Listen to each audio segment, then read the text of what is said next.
As a storyteller, my first real love was crime. And it was in that genre that I finished my first novel, starring the perpetually miserable Alex Casey, whose entire life was a wound that never healed. The books sold as fast as they hit the shelves.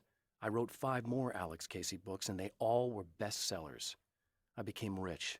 I became famous. Success brought pressure, and I didn't handle it very well. The pressure of success got to me. My wife Alice was the sole thing in my life that anchored me. Suddenly it wasn't enough. I couldn't write anymore. I distracted myself with wild parties and whatever trouble I could scare up. I wallowed in the drama of my life, sure that Alice would stick with me even though she didn't sign up to be the lifeline of a tortured artist. It was my dumb luck she's not the type to give up. I've seen the enemy, and it's me. I've faced dark horrors before, things that live in the unimaginable pressures of the world beyond our own. Sometimes they masquerade as humans. That's what ultimately lurks inside Mr. He's every mean-spirited tabloid story about me, an evil caricature, a creature formed in that vague territory of misconceptions, half-truths, and the dark imagination of people who heard a story about me. An urban legend made flesh, a serial killer. My dark half, brought to life by the power of Cauldron Lake. I've carried a flashlight and a gun for so long that I feel naked without either. It's all too often that I need them. The darkness protects the taken. Shadows crawl over their forms like living things, protecting them from harm. Blows that would injure or kill a human outright mean nothing to them as long as the darkness persists. But light makes them vulnerable. Light burns the shadows away. The darkness that drives them is still in them, but now they're vulnerable. Flashlight and gun. Sometimes it feels they're all I have left. The spiders aren't really the work of the enemy. They're a side effect, a part of the dark place's less significant fauna that has managed to slip through the opening I made when I arrived. Less an animal than an idea that has assumed the form of an animal. Makes them no less dangerous. But at least they're a little easier to deal with. The darkness doesn't protect them like the taken, and thus they can be destroyed by either light or bullets right away. The atmosphere in the projection booth at the drive-in was charged, almost unreal. Despite that, the air felt cool and refreshing this late at night. It'd been a hot day. The summer was nearing its end, but it wasn't over yet. The darkness rose from the depths of Cauldron Lake and took Alice.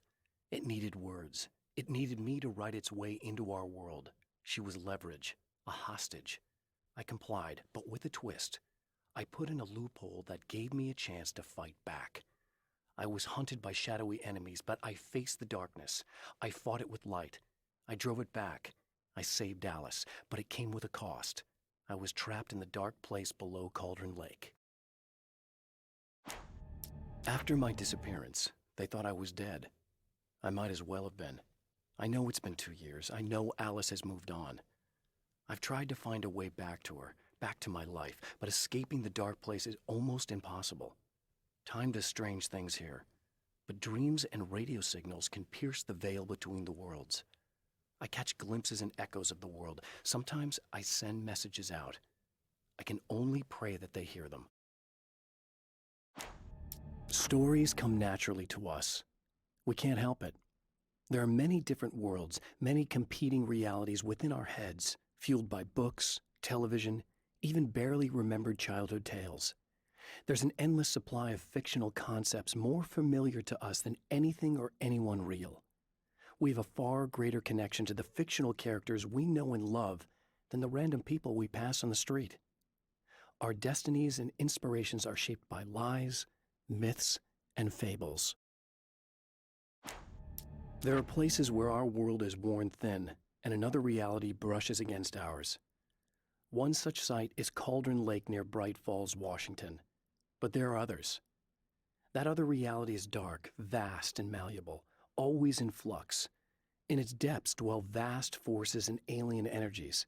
They're dangerous.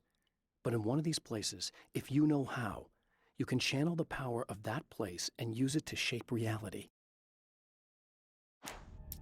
The taken may well be the tool the darkness favors over any other. At some point, they used to be human, but whatever humanity they once had is long gone. Now they're just shells covered and filled by darkness. The taken Mr. throws at me are more grotesque and varied than the ones I first encountered in Bright Falls. But I know how to deal with them. I'd be lying if I said they don't frighten me. But I've survived worse. I can't let them stop me. When Dr. Rachel Meadows got the call from Michael, telling her to hurry to the observatory, she didn't waste any time. It had been a nice party. She'd had a good time, but her social life would always play second fiddle to the mysteries of space. Michael never showed up, of course. He pulled over at the wrong rest stop. She never even thought about him at the time. The phenomenon in the sky above her was too fascinating. The film noir poster reminded me of Alex Casey, the detective's cool exterior never cracking even with the gun pointed in his face. In the back room, all the lights had been turned off, except for the lone spotlight which illuminated the bright red fire extinguisher on the wall. This act of creation is exhilarating and frightening. Subtext and symbols loom eager to take effect. Causality and consequence become domino chains that stretch into infinity. The more fundamental the change, the more unpredictable the variables become. Reality is too complex to control completely. Ordinary questions become meaningless. Who created who? What is really real? Everything is as real as everything else. You learn to let go of the things you can't control and go with the flow, or go insane. The man before Dr. Meadows was handsome and slick.